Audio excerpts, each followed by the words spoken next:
வணக்கம் நண்பர்களே. நாள் முழுவதும் உங்கள் மனம் எத்தனை திசைகளில் ஓடுகிறது என்று எப்போதாவது யோசித்திருக்கிறீர்களா? ஒரு கணம் இன்ஸ்டாகிராமில் ஸ்க்ரோல் செய்கிறீர்கள். அடுத்த கணம் ஒரு நோட்டிஃபிகேஷன் சத்தம் உங்கள் கவனத்தை ஈர்க்கிறது. திடீரென நீங்கள் முடிக்காத ஒரு வேலை நினைவுக்கு வருகிறது. நாமெல்லோரும் பெரிய விஷயம் செய்ய வேண்டும், ஒரு கனவு திட்டத்தை முடிக்க வேண்டும், ஒரு திறனை கற்க வேண்டும், நம் வாழ்க்கை தொழிலில் வளர வேண்டும் என்று விரும்புகிறோம். ஆனால் செயல்பட வேண்டிய நேரம் வரும்போது மனம் திசை திருப்பப்படுகிறது, டிஸ்ட்ராக்டட். இதில் மிகவும் சோகமான விஷயம் என்னவென்றால், இந்த திசை திருப்பல் இப்போது நம் பழக்கமாகவே மாறிவிட்டது. யோசித்து பாருங்கள், நீங்கள் ஒரு நாள் முழுவதும் வேலை செய்தும் இரவில் உண்மையில் எதையும் சாதிக்கவில்லை என்று எப்போதாவது உணர்ந்திருக்கிறீர்களா? நீங்கள் மிகவும் பிஸியாக உணர்ந்தீர்கள், ஆனால் உற்பத்தி திறன் ப்ரெடிக்டிவ் இல்லை. இதுதான் இன்றைய மிகப்பெரிய பிரச்சனை, கவனமின்மை, a lack of focus. நாம் வாழும் இந்த சகாப்தத்தில் உங்கள் கவனம், அட்டென்ஷன், தான் மிகவும் மதிப்புமிக்க நாணயமாக, வேல்யூபிள் கரன்சி மாறிவிட்டது. நிறுவனங்கள், ஆப்ஸ்கள், விளம்பரங்கள் அனைத்திற்கும் ஒரே குறிக்கோள் தான், உங்கள் கண்களை, உங்கள் நேரத்தை, எல்லாவற்றிற்கும் மேலாக உங்கள் ஆற்றலை, எனர்ஜி கைப்பற்றுவது. ஆனால் இதற்கு மத்தியில் ஒரு கேள்வி எழுகிறது. நாம் இழந்த அந்த கவனத்தை மீண்டும் பெற முடியுமா? நமக்கு உண்மையான வெற்றியை கொண்டு வரக்கூடிய ஆழமான வேலையை, டீப் ஒர்க் மீண்டும் செய்ய முடியுமா? இன்றைய இந்த திசைதிருப்பல்கள் நிறைந்த உலகில், டிஸ்ட்ராக்ஷன் ஃபில்ட் வேர்ல்ட், யாராவது ஒற்றை நோக்கத்துடன், சிங்கிள் மைண்டட் கூடிய கவனத்தை அடைய முடியுமா? இந்த ஃபோக்கஸின் கலை, தி ஆர்ட் ஆஃப் ஃபோக்கஸ் புத்தகம் இந்த கேள்விகளுக்கு பதிலளிக்கிறது. இது ஒரு சலிப்பான கோட்பாட்டு தியரி புத்தகம் அல்ல. இது ஒரு கண் திறக்கும் கருவி. உங்கள் மூளைக்கு உண்மையில் உங்களுக்கு முக்கியமானவற்றில் நிலைத்திருக்க எப்படி பயிற்சி அளிப்பது என்று கற்றுக் கொடுக்கும் ஒரு மனதின் கருவி தொகுப்பு, மென்டல் டூல் கிட். ஒவ்வொரு நாளும் நீங்கள் தெளிவுடன், கிளாரிட்டி விழிக்கும் ஒரு வாழ்க்கையை கற்பனை செய்து பாருங்கள். அங்கு உங்கள் செய்ய வேண்டிய வேலைகளின் பட்டியல், டு டூ லிஸ்ட், வெறும் அலங்காரமாக இல்லாமல், நீங்கள் உண்மையில் அதை முடிப்பீர்கள். அங்கு உங்கள் மனம் சமூக ஊடகங்களின் கவலையிலிருந்து, ஆங்ஸைட்டி விடுபட்டு, ஒவ்வொரு செயலும் உங்கள் வளர்ச்சியை நோக்கி உங்களை நகர்த்துகிறது. இப்போது நீங்கள் அத்தகைய கவனத்தை அடைந்தால் உங்கள் வாழ்க்கை எவ்வளவு மாறக்கூடும் என்று யோசித்துப் பாருங்கள். இந்த புத்தகம் உங்களை ஒரு பயணத்தில் அழைத்துச் செல்கிறது. அங்கு நீங்கள் பல பணிகளைச் செய்யும் மல்டிடாஸ்கிங் மாயையை உடைப்பீர்கள், உங்கள் சூழலை மறுவடிவமைப்பீர்கள், டிஜிட்டல் சத்தத்தை, டிஜிட்டல் நாய்ஸ் எதிர்த்து போராடுவீர்கள், மேலும் உங்கள் கவனத்தை ஒரு லேசரைப் போல கூர்மையாக்குவீர்கள். இந்த புத்தகத்தில் சில விஷயங்கள் உங்களுக்கு சங்கடத்தை, என்கம்ஃபர்டபிள் ஏற்படுத்தலாம், ஆனால் அவை உங்கள் கண்களை திறக்கும், ஏனெனில் உண்மையான மாற்றம் ஆறுதல் மண்டலத்திற்கு, கம்ஃபர்ட் ஜோன் வெளியேதான் தொடங்குகிறது. இந்த வீடியோவில் உங்கள் சிந்தனை, வேலை செய்யும் பாணி மற்றும் உங்கள் வாழ்க்கையின் முழு திசையையும் மாற்றக்கூடிய இந்த புத்தகத்திலிருந்து மிகவும் சக்திவாய்ந்த விஷயங்களை நாம் கற்றுக்கொள்வோம். எனவே நீங்களும் அந்த சத்தத்திலிருந்து வெளியேறி, திசைத்திருப்பல்கள் உங்கள் சக்தியை திருடாத தெளிவுடன் வாழ விரும்பினால் இந்த வீடியோவை இறுதி வரை பாருங்கள். உங்கள் ஒவ்வொரு நாளையும் உங்கள் முழு வாழ்க்கையையும் மிகவும் கூர்மையாக்க, ரேசர் ஷார்ப் கூடிய ஃபோக்கஸின் கலை, தி ஆர்ட் ஆஃப் ஃபோக்கஸ் பயணத்தை ஆரம்பிப்போம். அத்தியாயம் 1. பல பணிகளைச் செய்வது, மல்டி டாஸ்கிங் ஒரு இனிமையான போய். என்னால் மல்டி டாஸ்க் செய்ய முடியும் என்று எத்தனை முறை நீங்கள் உங்களிடம் சொல்லிக் கொண்டீர்கள்? என்னால் ஒரே நேரத்தில் போனை பயன்படுத்தவும், வேலை செய்யவும், யூடியூப் பார்க்கவும், பதில் அனுப்பவும் முடியும். இது நேரத்தை சேமிப்பது போல் தோன்றுகிறது, இல்லையா? ஆனால் உண்மை என்னவென்றால், நீங்கள் உங்கள் மிகவும் மதிப்புமிக்க சொத்தான உங்கள் கவனத்தை துண்டுகளாக உடைத்துக் கொண்டிருக்கிறீர்கள். மல்டி டாஸ்கிங் இன்று ஒரு மீத்திறனாகவே, சூப்பர் பவர் கருதப்படுகிறது. என்னால் ஒரே நேரத்தில் பல பணிகளை கையாள முடியும் என்று மக்கள் வேலை நேர்காணல்களில் பெருமையாகச் சொல்கிறார்கள். ஆனால் நியூரோசயின்ஸ் மற்றும் உளவியல், சைக்காலஜி வேறு ஒன்றைச் சொல்கின்றன. நம் மூளையால் ஒரே நேரத்தில் ஒரு விஷயத்தில் மட்டுமே முழு கவனம் செலுத்த முடியும். நாம் மல்டி டாஸ்க் செய்யும்போது உண்மையில் நாம் வேலைகளை மாற்றிக்கொண்டிருக்கிறோம், ஸ்விட்சிங் டாஸ்க்ஸ். மேலும் நாம் ஒரு வேலையிலிருந்து மற்றொன்றுக்கு மாறும்போது மூளை ஒரு சிறிய விலையை கொடுக்கிறது, அது கவன எச்சம், அட்டென்ஷன் ரெசிடியூ என்று அழைக்கப்படுகிறது. அதாவது நீங்கள் ஒரு வேலையை விட்டுவிட்டு மற்றொன்றுக்கு செல்லும்போது உங்கள் கவனத்தின் ஒரு பகுதி பழைய வேலையிலேயே ஒட்டிக்கொண்டிருக்கிறது. இப்போது யோசித்துப் பாருங்கள், நீங்கள் ஒரு நாளைக்கு 30 முறை வேலைகளை மாற்றினால் உங்கள் உற்பத்தி திறனை எவ்வளவு நீங்களே குறைத்துக் கொள்கிறீர்கள்? மல்டி டாஸ்கிங் உங்களை சோர்வடைய டயர்ஸ் மட்டுமே செய்கிறது, மன ரீதியாகவும் உணர்ச்சி ரீதியாகவும். உங்கள் வேலை நிறைவடையாமல் உணர்கிறது. உங்கள் ஒருங்கிணைவு, கான்சென்ட்ரேஷன் உடைகிறது. மேலும் மிகப்பெரிய இழப்பு உங்கள் நம்பிக்கைக்கு, கான்ஃபிடன்ஸ் தான். நாம் தொடர்ந்து திசைதிருப்பல்களில் சிக்கிக் கொள்ளும்போது நாம் உண்மையில் எதையும் சாதிக்கவில்லை என்ற ஒரு குற்ற உணர்வு கில்ட் நமக்குள் உருவாகிறது. மேலும் இந்த குற்ற உணர்வு மெதுவாக தன்னம்பிக்கை சந்தேகமாக செல்ஃப் டாட் மாறுகிறது. இதோ ஒரு அதிர்ச்சியூட்டும் உண்மை: தொடர்ந்து மல்டி டாஸ்க் செய்யும் நபர்களுக்கு குறுகிய கவன வரம்புகள் ஷார்ட்டர் அட்டென்ஷன் ஸ்பேன்ஸ் உள்ளன என்று பல ஆராய்ச்சி ஆய்வுகள் கண்டறிந்துள்ளன. அவர்கள் விரைவாக திசைதிருப்பப்படுகிறார்கள். இறுதியில் ஒற்றை பணியைச் செய்வது சிங்கிள் டாஸ்கிங் கூட ஒரு சுமையாக உணர்கிறது. மல்டி டாஸ்கிங் நேரத்தை சேமிக்கும் என்பதுதான் மிகப்பெரிய புனைகதை மித். அது சேமிப்பதில்லை.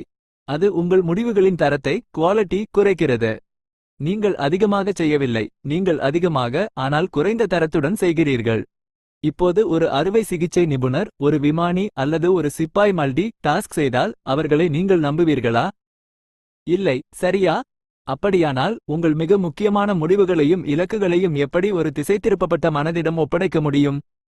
மல்டி டாஸ்கிங்கை விட்டுவிடுவது ஒரு பலவீனம் வீக்னஸ் அல்ல என்று இந்த அத்தியாயம் நமக்கு கற்றுக் கொடுக்கிறது. இது ஒரு தேர்வு சாய்ஸ். இது உங்களை ஆழமான வேலை, தெளிவு மற்றும் சிறப்பை எக்ஸலன்ஸ் நோக்கி இட்டுச் செல்லும் ஒரு தேர்வு. என்னால் எல்லாவற்றையும் ஒரே நேரத்தில் செய்ய முடியும் என்ற மனப்பான்மை அல்ல, மாறாக நான் எல்லாவற்றையும் ஒவ்வொன்றாக முழு கவனத்துடனும் முழு தரத்துடனும் செய்வேன் என்ற ஒரு புதிய மனப்பான்மையை ஏற்றுக்கொள்ளும்படி இந்த புத்தகம் உங்களை அழைக்கிறது.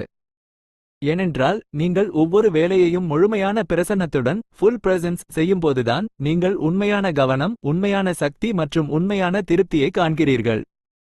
எனவே அடுத்த முறை உங்கள் மனம் மல்டி டாஸ்க் செய்வோம் என்று சொல்லும்போது ஒரு கணம் நிறுத்தி உங்களுக்கு எல்லாவற்றையும் ஒரே நேரத்தில் செய்ய வேண்டியதில்லை என்பதை நினைவில் கொள்ளுங்கள்.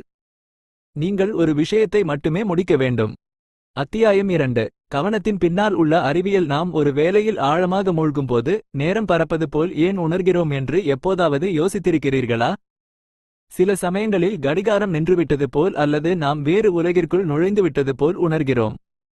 இது ஃப்ளோ ஸ்டேட் என்று அழைக்கப்படுகிறது. மேலும் இது மந்திரம் அல்ல, இது தூய அறிவியல், பியூர் சயின்ஸ். நம் மூளை ஒரு சிக்கலான இயந்திரம். அது எப்போதும் தப்பிப்பிழைக்கும் முறையில் சர்வைவல் மோட் இயங்குகிறது. அது எதை கவனிக்க வேண்டும், எதை புறக்கணிக்க வேண்டும் என்று தொடர்ந்து தீர்மானித்துக் கொண்டிருக்கிறது. ஏன்? ஏனென்றால் உலகில் ஒவ்வொரு நொடியும் மில்லியன் கணக்கான சிக்னல்களும் திசைதிருப்பல்களும் உள்ளன. மேலும் நம் மூளையால் அனைத்தையும் ஒரே நேரத்தில் கையாள முடியாது. எனவே நம் கவனம் ஒரு வரையறுக்கப்பட்ட வளமாகும், லிமிடெட் ரிசோர்ஸ், ஒரு பேட்டரி போல. நீங்கள் அதை எல்லா இடங்களிலும் பயன்படுத்திக் கொண்டே இருந்தால் சக்தி விரைவாக தீர்ந்துவிடும். இங்கு ஒரு முக்கியமான சொல் வருகிறது: ப்ரீஃப்ராண்டல் கார்டெக்ஸ். இது உங்கள் மூளையின் திட்டமிடல், முடிவெடுத்தல் மற்றும் கவனத்தை கட்டுப்படுத்துவதற்கு பொறுப்பான பகுதி. நீங்கள் கவனத்துடன் இருக்கும்போது இந்த பகுதி செயல்படுகிறது, ஆக்டிவேட்ஸ். மேலும் உங்கள் மூளை ஒரு லேசரை போல வேலை செய்கிறது. ஆனால் ஒரு நோட்டிஃபிகேஷன் வரும்போதோ அல்லது திசை திருப்பும் ஒரு சிந்தனை குறுக்கிடும்போதோ இந்த சுற்று உடைகிறது. மேலும் நீங்கள் மீண்டும் பூஜ்ய நிலைக்கு கிரவுண்ட் ஜீரோ செல்கிறீர்கள். அறிவியல் ஆராய்ச்சி என்ன காட்டுகிறது என்றால், திசை திருப்பப்பட்ட பிறகு ஆழமான கவனத்திற்கு திரும்ப 18 முதல் 25 நிமிடங்கள் ஆகலாம். இப்போது நீங்கள் ஒவ்வொரு 10 முதல் 15 வரை நிமிடங்களுக்கும் உங்கள் போனை சரிபார்க்கிறீர்கள் என்றால் நீங்கள் எப்போதாவது உண்மையில் ஆழமான கவனத்திற்குள் நுழைகிறீர்களா? கவனம் என்பது வெறும் மன உறுதியால் வில் பவர் மட்டும் வருவதில்லை. அது உங்கள் மூளை எப்படி வேலை செய்கிறது, அதற்கு எப்படி பயிற்சி அளிப்பது என்பதை புரிந்துகொள்வதன் மூலம் வருகிறது. மற்றொரு கவர்ச்சிகரமான கருத்து டாபமைன். நீங்கள் ஒரு புதிய செய்தியை படிக்கும் போதோ, ஒரு ரீல் பார்க்கும் போதோ அல்லது ஒரு லைக் கிடைக்கும் போதோ உங்கள் மூளை டோபாமினை வெளியிடுகிறது. இது ஒரு நல்ல உணர்வை தரும் இரசாயனம், ஃபீல் குட் கெமிக்கல், மேலும் அடிமையாக்கும் அடிக்டிவ் தன்மை கொண்டது. உங்கள் மூளை இந்த டோபமைன் அடியை டாபமைன் ஹிட் பழக்கப்படுத்திக் கொண்டால் அது மீண்டும் மீண்டும் உடனடி வெகுமதிகளை இன்ஸ்டன்ட் ரிவார்ட்ஸ் தேடத் தொடங்குகிறது. ஆனால் கவனத்தின் உலகில் வெகுமதிகள் மெதுவாகவே இருக்கும். உங்களுக்கு பொறுமை, ஒழுக்கம் மற்றும் மௌனத்துடன் ஆறுதலாக கம்ஃபோர்ட் வித் சைலன்ஸ் இருப்பது தேவை. நீங்கள் உங்கள் மூளைக்கு உடனடி வெகுமதியிலிருந்து தாமதமான திருப்திக்கு டிலேட் கிராட்டிஃபிகேஷன் மாற பயிற்சி அளிக்க வேண்டும். கவனம் என்பது வெறும் ஒரு திறமை அல்ல, அது மூளை பயிற்சி, பிரெயின் ட்ரெய்னிங் என்று புத்தகம் சொல்கிறது. உங்கள் மூளை மௌனத்திற்கு பயப்படுவதை நிறுத்துமாறும் மற்றும் திசை திருப்பலுக்கு வெகுமதி அளிப்பதை நிறுத்துமாறும் நீங்கள் அதை மீண்டும் அளவு திருத்தம் ரீகாலிபிரேட் செய்ய வேண்டும். இன்றைய மனிதன் குறைவாக நேரம் இருப்பதால் திசை திருப்பப்படுவதில்லை என்பதுதான் உண்மை. அவர்கள் திசை திருப்பப்படுகிறார்கள் ஏனென்றால் அவர்களின் மனம் அதிகமாக தூண்டப்பட்டுள்ளது, ஓவர்ஸ்டிமுலேட்டட். அப்படியானால் தீர்வு என்ன? நீங்கள் உங்கள் மூளைக்கு ஒரு இடைநிறுத்தத்தை பாஸ் கொடுக்க வேண்டும். ஒவ்வொரு நாளும் உங்கள் மூளையை ரீசார்ஜ் செய்யக்கூடிய தருணங்களை உருவாக்குங்கள். தியானம், மெடிடேஷன், சுவாச பயிற்சிகள், போன் இல்லாமல் நடப்பது, இந்த சிறிய பழக்கங்கள் அனைத்தும் உங்கள் மூளையின் கவனச்சுற்றை ஃபோக்கஸ் சர்க்கிட் சரி செய்கின்றன. இந்த அத்தியாயத்தின் மிகவும் சக்தி வாய்ந்த செய்தி என்னவென்றால், கவனம் என்பது அதிகம் செய்வது பற்றி அல்ல, அது குறைவாக ஆனால் முழு பிரசன்னத்துடன் செய்வது பற்றியது. உங்கள் மூளையின் கவன அமைப்பை புரிந்து கொள்ளும்போது நீங்கள் திசைதிருப்பலை ஒரு பலவீனமாக பார்க்காமல் மாற்றக்கூடிய ஒரு வடிவமாக பேட்டர்ன் பார்க்கத் தொடங்குகிறீர்கள். எனவே அடுத்த முறை நீங்கள் என்னால் கவனம் செலுத்த முடியவில்லை என்று சொல்லும்போது உங்களை நீங்களே கேட்டுக்கொள்ளுங்கள், அது மன உறுதியின் குறைபாடா அல்லது கவனத்தின் அறிவியலை புரிந்து கொள்ளாததா? அத்தியாயம் 3. மிகவும் முக்கியமானது எது?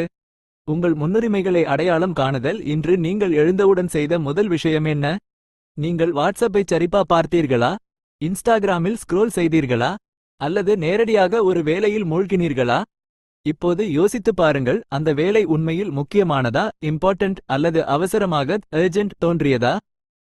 நம் வாழ்க்கையின் மிகப்பெரிய குழப்பம் என்னவென்றால், நாம் அவசரம் மற்றும் முக்கியமானது என்பதற்கு இடையில் வேறுபடுத்த மறந்துவிட்டோம்.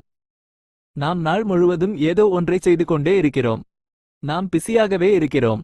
ஆனால் நாள் முடிவடையும் போது நீங்கள் மிக முக்கியமான விஷயத்தைச் செய்யவில்லை என்று சொல்லும் ஒரு சிறிய குரல் உள்ளே இருக்கிறது. இங்குதான் அத்தியாயம் தொடங்குகிறது. கவனம் தெளிவோடு கிளாரிட்டி தொடங்குகிறது. உங்களுக்கு எது மிகவும் முக்கியமானது என்று தெரியாவிட்டால் உங்களால் ஒருபோதும் கவனத்துடன் இருக்க முடியாது. இந்த புத்தகம் ஒரு சக்தி வாய்ந்த கேள்வியை கேட்கிறது. உங்களால் எல்லாவற்றையும் செய்ய முடியாவிட்டால் எப்படியிருந்தாலும் நீங்கள் செய்யும் ஒரு விஷயம் எது? இது எளிமையாக தெரிகிறது, ஆனால் நீங்கள் ஆழமாக யோசிக்கும்போது உங்கள் அன்றாட செய்ய வேண்டிய வேலைகளின் பட்டியலில் டு டூ லிஸ்ட் பாதி வெறும் சத்தம், நோய்ஸ் என்று நீங்கள் உணர்கிறீர்கள். நாம் மற்றவர்களின் முன்னுரிமைகளை நம்முடையதாக ஏற்றுக்கொள்கிறோம். மின்னஞ்சல்கள், செய்திகள், சிறிய வேலைகள், மற்றவர்களின் எதிர்பார்ப்புகள், ஆனால் நம் சொந்த கனவுகளும் இலக்குகளும் சரியான நேரத்திற்காக காத்திருந்து டைரியில் எழுதப்பட்டு கிடக்கின்றன. ஆனால் உண்மை என்னவென்றால், சரியான நேரம் ஒருபோதும் வராது. நீங்கள் அதை உருவாக்க வேண்டும். உங்கள் இலக்குகளை வடிகட்டும்படி ஃபில்டர் இந்த புத்தகம் உங்களுக்குச் சொல்கிறது. உங்களை பிஸியாக மட்டுமே வைத்திருக்கும், ஆனால் உங்களை முன்னோக்கி நகர்த்தாத ஒவ்வொரு வேலையையும் அடையாளம் காணுங்கள். கற்பிக்கப்படும் ஒரு நுட்பம் முன்னுரிமை விதி 3 பிரையாரிட்டி ரூல் ஆஃப் 3. ஒவ்வொரு நாளும் 3 வேலைகளை மட்டுமே தீர்மானிக்கவும். அவற்றை முழுமையாகச் செய்தால் உங்கள் நாளை வெற்றியடைய செய்யும் வேலைகள் அவை. மற்ற அனைத்தும் இரண்டாம் நிலை, செகண்டரி, ஏனெனில் எல்லாமே முக்கியமாக மாறும்போது உண்மையில் எதுவுமே முக்கியமில்லை. இந்த அத்தியாயத்தின் ஆழமான பாடம் என்னவென்றால், வாழ்க்கையை தெளிவாக பார்க்க நீங்கள் வேண்டாம் என்று சொல்ல நோ கற்றுக்கொள்ள வேண்டும். மற்றவர்களுக்கு மட்டுமல்ல, உங்களுக்கும் உங்கள் உண்மையான இலக்கிலிருந்து உங்களை திசைதிருப்பும் அந்த பழக்கங்கள், திசைதிருப்பல்கள் மற்றும் சிந்தனைகளுக்கும் வேண்டாம் சொல்ல வேண்டும். பல சமயங்களில் நம்மால் எல்லாவற்றையும் சமாளிக்க முடியும் என்று நினைக்கிறோம். ஆனால் உண்மை என்னவென்றால், நீங்கள் எல்லாவற்றையும் செய்ய முடியும், ஆனால் ஒரே நேரத்தில் அனைத்தையும் செய்ய முடியாது. எனவே கேள்வி உங்களுக்கு எவ்வளவு நேரம் இருக்கிறது என்பதல்ல, ஆனால் அந்த நேரத்தை நீங்கள் எப்படி பயன்படுத்துகிறீர்கள் என்பதே. உங்கள் திசை தெளிவாக இருக்கும்போதுதான் கவனம் சாத்தியமாகும் என்று அத்தியாயம் 3 கற்றுக் கொடுக்கிறது. உங்கள் செயல்கள் உங்கள் நீண்டகால இலக்குடன் லாங் டேர்ம் விஷன் இணையும்போது. நான் ஏன் இந்த வேலையை செய்கிறேன் என்று யோசித்து நீங்கள் ஒவ்வொரு நாளும் வேலை செய்யும்போது. ஏனென்றால் தெளிவு இல்லாமல் எந்த உற்பத்தித்திறனும் ப்ராடக்டிவிட்டி அர்த்தமற்றது. எனவே இன்று இங்கிருந்து தொடங்குங்கள். உங்களை நீங்களே ஒரு எளிய ஆனால் சக்தி வாய்ந்த கேள்வியை கேட்டுக்கொள்ளுங்கள். இன்று என்னால் ஒரே ஒரு விஷயத்தை செய்ய முடிந்தால் அது என்னவாக இருக்கும்? அந்த கேள்வி உங்களை உங்கள் உண்மையான கவனத்தை நோக்கி அழைத்துச் செல்லலாம். அத்தியாயம் 4 ஆழமான வேலை, டீப் ஒர்க். கவனம் அதன் உண்மையான வடிவத்தை எடுக்கும் இடம். நீங்கள் ஒரு வேலையில் மிகவும் மூழ்கி நேரத்தை கடந்துவிட்ட lost all track of time தருணம் உங்களுக்கு நினைவிருக்கிறதா? போன்மணி அடித்தால் கூட உங்களை தொந்தரவு செய்யவில்லை. சமூக ஊடகங்களின் அடிமைத்தனமோ அல்லது வேறு எந்த சிந்தனையோ இல்லை. அங்கு நீங்களும் உங்கள் வேலையும் மட்டுமே இருந்தீர்கள். இதுதான் ஆழமான வேலை, டீப் ஒர்க் என்று அழைக்கப்படுகிறது. மேலோட்டமான திசைதிருப்பல்கள் நிறைந்த இன்றைய உலகில் ஆழமான வேலை ஒரு மீத்திரனாக சூப்பர் பவர் மாறிவிட்டது. ஆழமான வேலை எப்படிச் செய்வது என்று தெரிந்தவர்கள்தான் இந்த சத்தமான உலகிற்கு, நோய்ஸி வேர்ல்ட் மத்தியில் அசாதாரணமான எக்ஸ்ட்ராடனரி ஒன்றை உருவாக்க முடியும் என்று புத்தகம் சொல்கிறது. ஆனால் ஆழமான வேலை என்றால் என்ன? நீங்கள் ஒரு வேலையில் முழுமையாக மூழ்கும் ஒரு நிலை. உங்கள் மூளை அதிவேக செயல்திறன் முறைக்கு ஹை பெர்ஃபார்மன்ஸ் மோட் செல்கிறது. உங்கள் படைப்பாற்றல் கிரியேட்டிவிட்டி உச்சத்தை அடைகிறது, மேலும் உங்கள் உற்பத்தித்திறன் ப்ராடக்டிவிட்டி 10 மடங்கு அதிகரிக்கலாம். ஆனால் இது எளிதானதா? இல்லை, நிச்சயமாக இல்லை. ஆழமான வேலை ஒரு தசையை மசில் போன்றது, அதற்கு ஒழுக்கத்துடன் டிசிப்ளின் பயிற்சி தேவை. ஏனென்றால் நம் மூளை மேலோட்டமான வேலைகளுக்கு ஷாலோ டாஸ்க்ஸ் அடிமையாகிவிட்டது. ஸ்க்ரோல் செய்வது, மாறுவது, ஒரு டேபிளிலிருந்து இன்னொரு டேபிற்கு தாவுவது. நம் மூளை இப்போது டோபாமினின் சிறிய அளவுகளில் ஸ்மால் டாசஸ் வாழ்கிறது. ஆழமான வேலை அந்த ஆறுதல் மண்டலத்தை கம்ஃபர்ட் ஜோன் உடைக்கிறது. திசைத்திருப்பலில் இருந்து ஓடாமல் அதை எதிர்த்து போராடும்படி ஃபைட் அது உங்களுக்குச் சொல்கிறது. நீங்கள் உண்மையில் போராடும்போது ஆரம்பத்தில் சலிப்பை பாடம் உணர்வீர்கள். உள்ளே நீங்கள் அமைதியின்மையை ரெஸ்ட்லெஸ் உணர்வீர்கள். நீங்கள் மீண்டும் மீண்டும் போனை சரிபார்க்க விரும்புவீர்கள். ஆனால் நீங்கள் தொடர்ந்து முயலும்போது பிசிஸ்ட் உங்கள் மனம் ஒரு புதிய தெளிவுக்குள் கிளாரிட்டி நுழைகிறது. ஆழமான வேலையின் உண்மையான மேஜிக் எப்போது தொடங்குகிறது என்றால், நீங்கள் உங்கள் வரம்புகளை தாண்டும் அளவுக்கு கவனத்துடன் ஒரு வேலையில் வேலை செய்யும்போதுதான். மற்றவர்களுக்கு மாதங்கள் ஆகக்கூடிய முடிவுகளை நீங்கள் சில மணிநேரங்களிலேயே உருவாக்குகிறீர்கள். இதற்கு 2 விஷயங்கள் தேவை: சூழல் என்வாயர்மெண்ட் மற்றும் நோக்கம் இன்டென்ஷன். சூழல் என்றால் திசைத்திருப்பல்கள் 0 இருக்கும் ஒரு இடத்தை உருவாக்குவது. போன் சைலண்ட், நோட்டிபிகேஷன்கள் ஆஃப், ஒரு தெளிவான மேசை மற்றும் நீங்கள் ஒரே ஒரு விஷயத்தில் மட்டுமே வேலை செய்யும் ஒரு குறிப்பிட்ட நேரம். நோக்கம் என்றால் இப்போது நீங்கள் இந்த ஒரு வேலையை முழு விழிப்புணர்வுடனும் ஃபுல் அவேர்னஸ் ஆற்றலுடனும் செய்வீர்கள் என்று உங்கள் மூளைக்குச் சொல்வது. மல்டி டாஸ்கிங் இல்லை, மாறுவது இல்லை, அரைகுறை முயற்சி இல்லை, தூய ஆழ்த்தல் பியோர் எமோஷன் மட்டுமே. ஆழமான வேலை உங்கள் நம்பிக்கையை கான்ஃபிடன்ஸ் அடுத்த கட்டத்திற்கு எடுத்துச் செல்கிறது என்று புத்தகம் சொல்கிறது. நீங்கள் உங்கள் உயர்ந்த திறனை ஹையஸ்ட் கெப்பாசிட்டி உள்ளே செயல்படுத்தும்போது உங்களைப் பற்றி நீங்களே வித்தியாசமாக பார்க்கத் தொடங்குகிறீர்கள். மேலோட்டமான திசைத்திருப்பல்களை விட நீங்கள் திறமையானவர் கேப்பபிள் என்று நீங்கள் புரிந்துகொள்கிறீர்கள். ஆழமான வேலை உங்கள் உள் சத்தத்தை இன்னர் நாய்ஸ் அமைதிப்படுத்துகிறது, மேலும் அங்கு எப்போதும் இருந்த ஆனால் அடக்கப்பட்டிருந்த சிப்ரெஸ்ட் அந்த உள் மேதையை இன்னர் ஜீனியஸ் வெளியே கொண்டு வருகிறது. எனவே இப்போது கேள்வி என்னவென்றால், நீங்கள் எவ்வளவு வேலை செய்ய முடியும் என்பதல்ல, ஆனால் எவ்வளவு ஆழமாக உங்களால் அதை செய்ய முடியும் என்பதே. ஏனென்றால் உண்மையான திருப்புமுனைகள் பிரேக் த்ரூஸ் யோசனைகள் புதுமைகள் மற்றும் வளர்ச்சி ஆகியவை மேலோட்டமான சத்தம் முடிந்து தூய கவனம் பியோர் ஃபார்கஸ் மட்டுமே இருக்கும் இடத்தில் மட்டுமே நிகழ்கின்றன. எனவே அடுத்த முறை நீங்கள் ஒரு வேலையை தொடங்கும்போது உங்களை நீங்களே கேட்டுக்கொள்ளுங்கள், நான் இதை ஆழமாக செய்ய இங்கே இருக்கிறேனா அல்லது நேரத்தை கடத்த மட்டுமேவா? ஏனென்றால் மேலோட்டமான வேலைகள் உங்கள் பட்டியலை நிரப்பும், ஆனால் ஆழமான வேலை உங்கள் வாழ்க்கையை மாற்றும். அத்தியாயம் 5 டிஜிட்டல் டீடாக்ஸ். மௌனம் உண்மையான சிக்னலாக மாறும்போது ஒரு கணம் கற்பனை செய்து பாருங்கள். உங்கள் கையில் உங்கள் போன் இல்லை, நோட்டிபிகேஷன்கள் அடிக்கவில்லை, செய்திகள் இல்லை, டிஎம்கள் இல்லை, ரீல்ஸ் இல்லை. உங்களால் அமைதியாக இருக்க முடியுமா? அல்லது அமைதியின்மையை உணர்வீர்களா? ஏதோ குறைந்தது போல் உணரும். அடிமைத்தனத்திற்கு எடிக்ஷன் வரவேற்கிறோம். மேலும் யாரும் டிஜிட்டல் மிகைப்பழுவை டிஜிட்டல் ஓவர்லோட் ஒப்புக்கொள்ள விரும்புவதில்லை. இன்று நம் காலையெல்லாம் ஒரு திரையுடன் தொடங்குகிறது, ஒரு திரையுடன் முடிகிறது. நம் மனம் ஒவ்வொரு நொடியும் புதிய தகவல்களையும் புதிய தூண்டுதல்களையும் நியூ ட்ரிகர்ஸ் துரத்துகிறது. மேலும் மிகவும் ஆபத்தான விஷயம் என்னவென்றால், நாம் இதை சாதாரணமானது என்று நினைக்கத் தொடங்கிவிட்டோம். ஆனால் உண்மை என்னவென்றால் இது சாதாரணமானதல்ல. இது மனதின் மெதுவான நச்சுத்தன்மை, ஸ்லோர் பாய்சனிங். நம்முடைய டிஜிட்டல் வாழ்க்கை நம்முடைய உண்மையான வாழ்க்கையை எப்படி சாப்பிடுகிறது என்ற உண்மை கண்ணாடியை ரியாலிட்டி மிரர் இந்த அத்தியாயம் நமக்கு காட்டுகிறது. நாம் ஒரே நேரத்தில் 2 வாழ்க்கைகளை வாழ்கிறோம், ஒன்று ஆன்லைனில், மற்றொன்று உள்ளே இழந்த வாழ்க்கை. அதை நம்மால் கூட உணர முடியவில்லை. டிஜிட்டல் டீடாக்ஸ் என்பது போனை ஆஃப் செய்வது மட்டுமல்ல. இது ஒரு மீட்டமைப்பு, ரீசெட். நாம் மௌனத்திற்கு பயப்படுவதை நிறுத்துமாறு மூளையை மீண்டும் அளவு திருத்தம் ரீகாலிபிரேட் செய்யும் ஒரு வழி. இன்று மௌனம் சங்கடமாக என்கம்ஃபர்டபிள் உணர்கிறது. நாம் 5 நிமிடங்கள் எதுவும் செய்யாமல் இருந்தால் போன் தானாகவே கைக்கு வருகிறது. இது மனம் எப்படியாவது திசை திருப்ப விரும்புகிறது போல.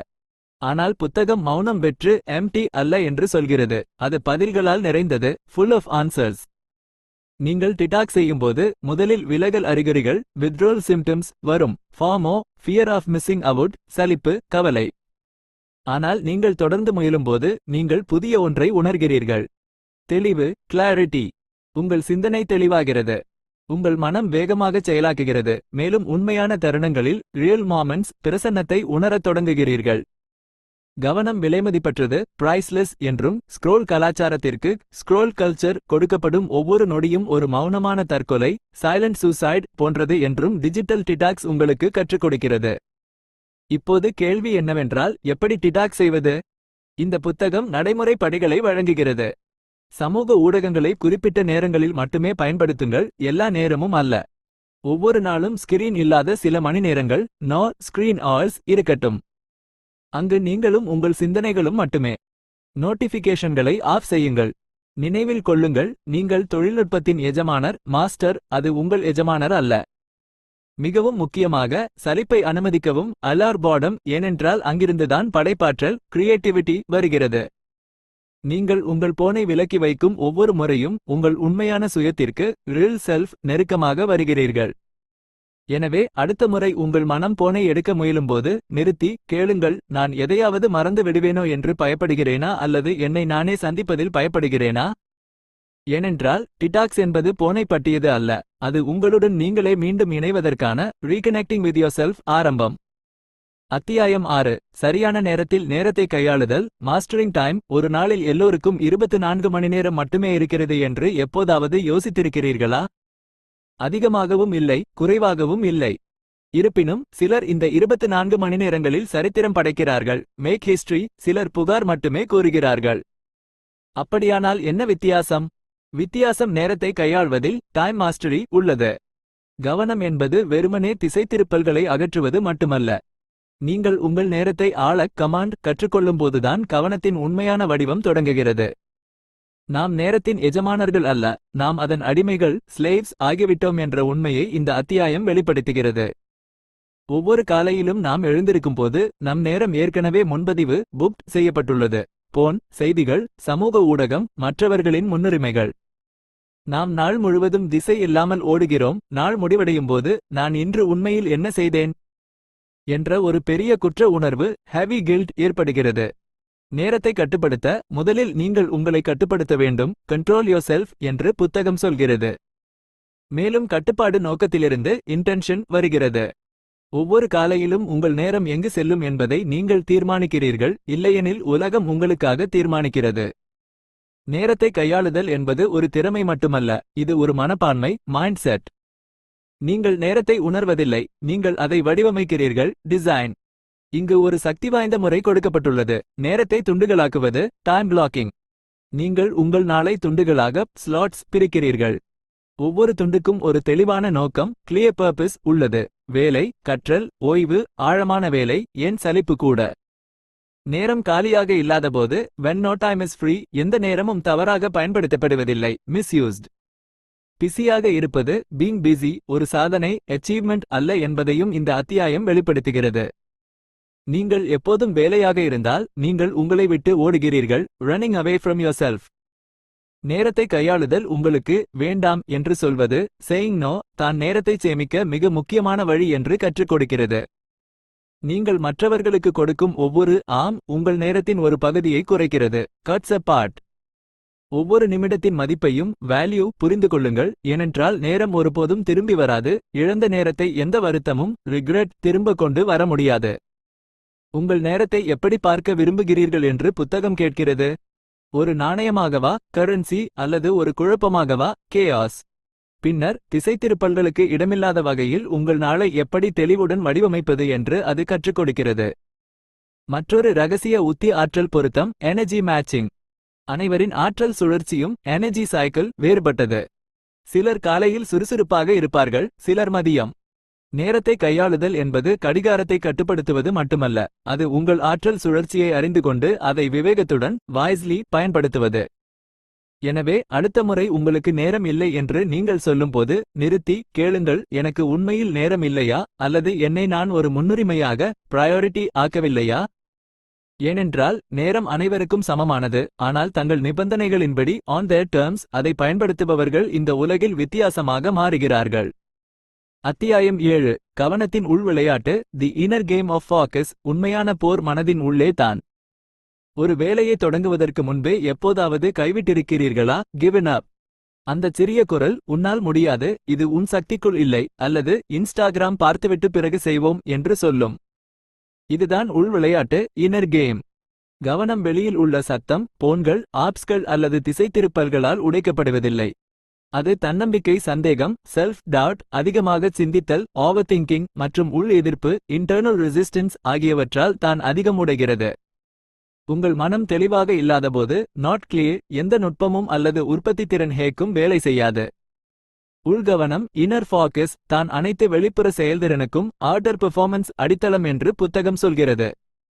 உங்கள் மனம் வேலையில் இருக்கும்போது, சிந்தனைகளை பின்தொடராமல் அவற்றை புரிந்துகொள்வது, கவனிப்பது மற்றும் கட்டுப்படுத்துவது போன்ற செயல்களில் இருக்கும்போதுதான் உங்கள் கவனம் ஒட்டிக்கொள்கிறது. ஸ்டிக்ஸ். ஒரு சக்திவாய்ந்த கருத்து அறிமுகப்படுத்தப்பட்டுள்ளது. சாட்சி முறை, விட்னஸ் மோட். உங்கள் சொந்த சிந்தனைகளின் பார்வையாளராக, ஸ்பெக்டேட்டர், மாறுவது. நீங்கள் வேலை செய்யும்போது மனம் வேறு எங்காவது செல்லலாம் என்று சொல்லும்போது, நீங்கள் அந்த சிந்தனையை பிடித்து, கேட்ச், அதை அடையாளம் கண்டு, ரெகக்னைஸ், ஏன் வந்தாய் என்று கேட்கிறீர்கள். இது விழிப்புணர்வு சக்தி, அவேர்னஸ் பவர் என்ற சக்தியை உருவாக்குகிறது. ஒவ்வொரு சிந்தனையும் உண்மையில்லை என்பதையும், ஒவ்வொரு உந்துதலையும் பின்பற்ற தேவையில்லை என்பதையும், மேலும் ஒவ்வொரு பயமும் நீங்கள் பயப்பட வேண்டும் என்று அர்த்தமல்ல என்பதையும் நீங்கள் கற்றுக்கொள்கிறீர்கள். இங்குதான் கவனத்தின் உள் விளையாட்டு தொடங்குகிறது. புத்தகம், உங்கள் மனதை வெளியிலிருந்து அல்ல, உள்ளிருந்து ஒழுங்குபடுத்த டிசிப்ளின், தியானம், மெடிடேஷன், ஜர்னலிங் மற்றும் சிந்தனை கண்காணிப்பு, தாட் ட்ராக்கிங் ஆகியவற்றை பரிந்துரைக்கிறது. ஒரு சக்திவாய்ந்த வரி சொல்கிறது, உங்கள் மனதை நீங்கள் வென்றால், கான்கர் யோர் மைண்ட், உலகம் முழுவதையும் வெல்வது எளிதாகிவிடும். உள்ளே உங்களுக்கு தெளிவு கிடைக்கத் தொடங்குகிறது. தன்னடக்கம், செல்ஃப் கண்ட்ரோல் அதிகரிக்கிறது. மேலும் கவனம் ஒரு போராட்டமாக, ஸ்ட்ரிகல் இருப்பதை நிறுத்தி, உங்கள் அடையாளமாகவே, ஐடென்டிட்டி மாறுகிறது. எனவே அடுத்த முறை நீங்கள் ஒரு திசைத்திருப்பலுடன் போராடும்போது, அந்த திசைத்திருப்பல் வெளியிலிருந்து வந்ததா அல்லது உங்கள் சொந்த மனதிலிருந்து வந்ததா என்று முதலில் பாருங்கள். ஏனென்றால், நீங்கள் வெளிப்புற சத்தத்தை அமைதிப்படுத்தி, மியூட் தி அவுட்சைட் நாய்ஸ், உள்ளே உள்ள குரலுடன் அமைதி அடையும் போதுதான், make peace with the inside voice, உண்மையான கவனம் நிகழ்கிறது. மேலும் உள் விளையாட்டை வென்றவர்கள், who win the inner game, இந்த உலகில் மற்றவர்கள் கற்பனை மட்டுமே செய்யும் ஒன்றை செய்கிறார்கள்.